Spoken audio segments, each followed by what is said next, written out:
Hi, I'm Narelle Wolf from the AusIMM. Today we're talking with Douglas Thompson, the CEO of Coronado. We're keen to find out Douglas's views on leadership and the role of personal and professional development in the resources sector and our partnership together. Welcome, Douglas. Thanks for joining us today.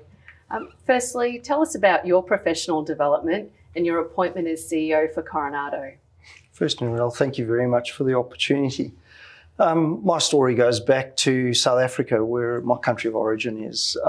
We're a family of farmers and miners, and I chose to study mechanical engineering because I intended to take that back into farming.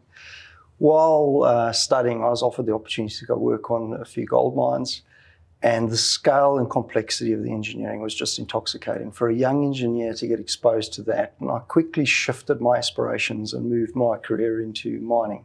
So I was offered the opportunity to go study mining engineering, and that formed the foundation of my educational base, and from that I platformed and picked up some other studies that helped me along the way. And then I was offered the opportunity to come to Australia. The intent was to be an adventure for me and my family, to learn, take that back to Africa, but quickly we fell in love with Australia and decided to make this our new home. And in that, I was offered a career where I moved around, and I wasn't just exposed to the great engineering and mining that was in Australia, but also further abroad. And I leveraged that and learned and brought skills back in that I think presented the opportunity that I have today, where Coronado approached me. The founder, Jerry, offered me the opportunity to come join the organisation, and then where I'm very proud of now, the opportunity to lead the organisation as CEO. That's quite the transition. And so what role do you think leaders have in developing their employees for their own career development? I think it's critically important that leaders understand their role and responsibility in developing their employees, because it's not only the base education or the core skill that you bring to the organisation, it's an organisation that makes you feel safe. An organisation where it allows you to explore and development so that you can fill out all the quadrants of who you are and how you bring yourself to the workplace. Importantly, how do you link your purpose to the organisation's purpose? The other is, the emotional development of a person. So what excites them, what makes them want to get out of bed and bring their passion and energy to work every day. And then obviously their physical development as well, making sure they feel safe, but also that they're looking after themselves as a person.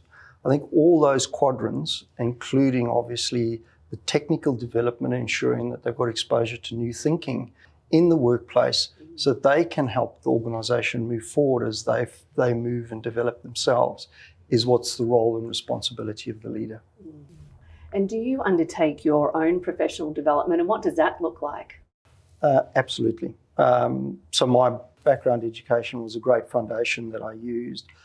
Post the engineering studies, I decided that I wanted to go into leadership, and I knew that finance would be a key part of that. But then leading people is where my passion sat, and I needed to learn in that. And I found going to university and reading and learning provided one models, but living it and testing those models was where I found the excitement. And there I've picked up mentors and different people that I've learned from and brought their skills and put them with my skills, and then the learning through the models that have equipped me in my career.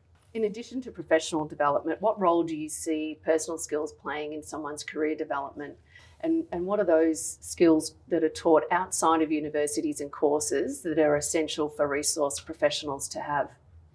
The resource industry is complex. It's complex problem solving. That's why we attract so many professionals. The percentage of professionals or tertiary education professionals that we have in our industry is much higher than others. And I think it's because of that environment of complex problem solving. Your core skills that you learn at a university or in your primary education, that only can take you so far. So that continual professional development of who am I, what do I value, what do I understand, needs to be matched with new thinking so that you can help with this complex problem solving. And I think that's the excitement of our industry that people need to tap into and can grow great careers within our industry. In terms of the partnership with AusIMM, how do you see that helping your employees in their professional development and capability development? It's been excellent for us. The uptake by employees has really impressed me. One of the important things that I thought AusIMM brought to our organisation is it's not just Australia.